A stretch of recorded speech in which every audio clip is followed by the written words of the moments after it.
Chez vous, en ce 7e dimanche de Pâques, nous sommes dans le temps du Cénacle, qui commence le jour de l'Ascension et qui se termine à la Pentecôte. Les disciples sont réunis autour de Marie et attendent la venue de celui qui a été tellement promis par Jésus, l'Esprit Saint, le Paraclet, qui doit animer l'Église non seulement dans sa sortie charismatique et dans sa sortie vers les peuples, mais aussi pour sanctifier la personne toute intérieurement. Nous recevons un passage de l'Évangile selon saint Jean, chapitre 17. C'est un fragment de la grande prière sacerdotale de Jésus, appelée encore par certains la prière du Fils bien-aimé. La prière sacerdotale parce que Jésus y fait œuvre du prêtre, il réconcilie dans sa prière tous les hommes, surtout ceux qui confessent son nom avec le Père. La prière du Fils bien-aimé parce que c'est vraiment le Fils qui fait œuvre de prêtre. C'est le Fils qui retourne vers le Père et qui nous amène tous vers le Père. Nous sommes dans ce grand temps où nous attendons l'Esprit Saint et on pourrait être surpris qu'il n'ait pas fait question une seule fois de l'Esprit Saint dans ces paroles. En fait, nous respirons l'Esprit Saint ou l'Esprit Saint respire en nous quand nous lisons et quand nous prions cette prière sacerdotale de Jésus. Nous sommes invités à recevoir les paroles de Jésus, ces paroles qui sont devenues les nôtres, parce que c'est avec Jésus que nous prions, c'est avec Jésus que nous prions le Père, c'est en Jésus, sous le souffle de l'Esprit Saint, que nous pouvons dire ces paroles. C'est une profonde prière que nous méritions de connaître par cœur pour que cette grande prière sacerdotale de Jésus, cette grande prière du Fils qui retourne vers son Père, soit aussi celle qui marque notre vie face au Père. Je vais vous lire ce texte et nous pouvons être attentifs en particulier à toutes ces grandes promesses que Jésus fait dans cette prière. Il nous est dit « Garde mes disciples unis dans ton nom ».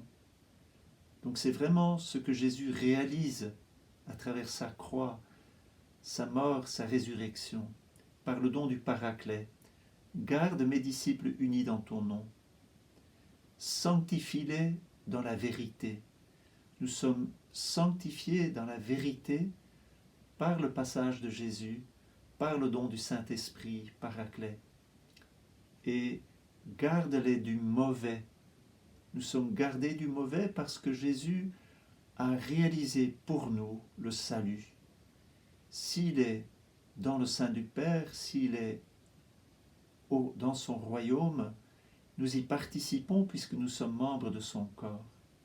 Et c'est ainsi que dans cet évangile aujourd'hui, il nous dira, qu'il nous dit tout cela pour que sa joie soit en nous et que sa joie soit parfaite, que notre joie soit parfaite.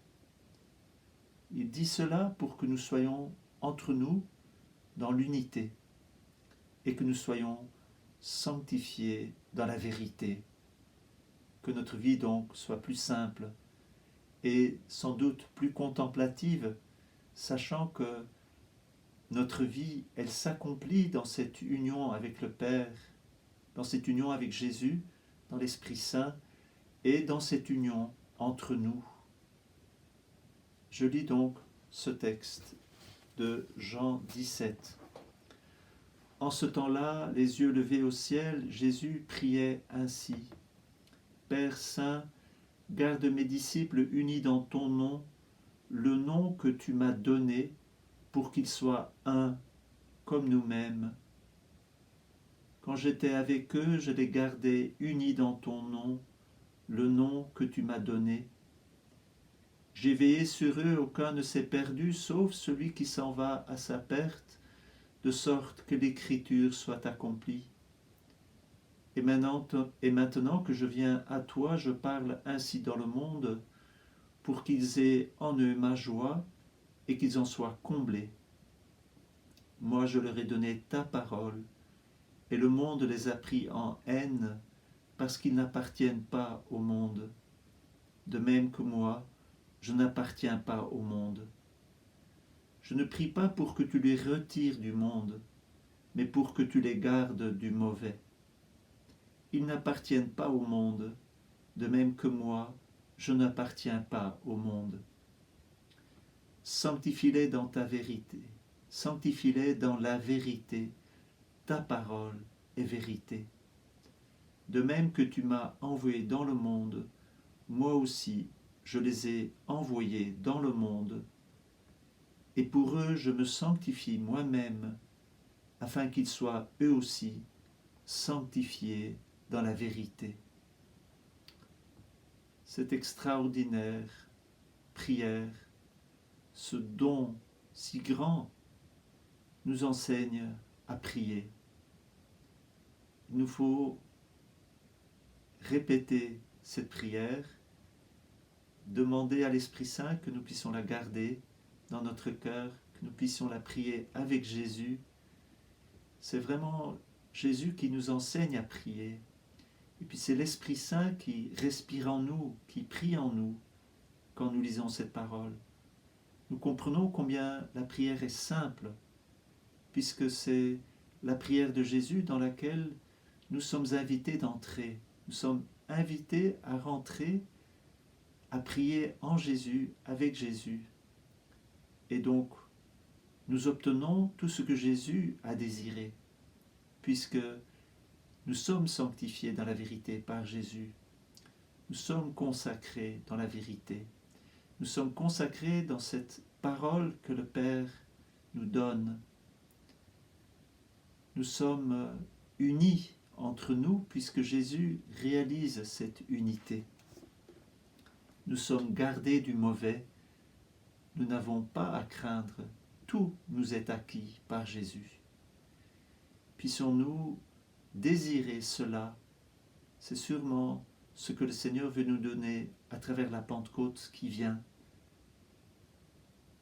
Bonne journée. À demain.